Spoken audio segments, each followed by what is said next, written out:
ילד עם שני סימנים על החיים. חבל שלא ראת שני סימנים על החיים. ואז הוא שאל, מה קרה חבר? אל תשאל.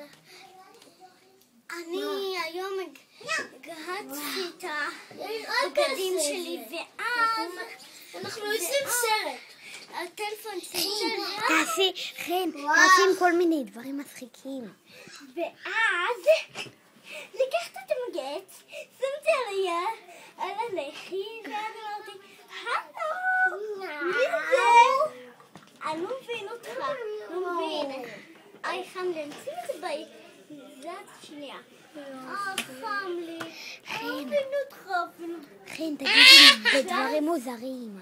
ואז אני ראיתי סופר, אז רציתי לקחת אותה, ואז נפלתי על הלחי.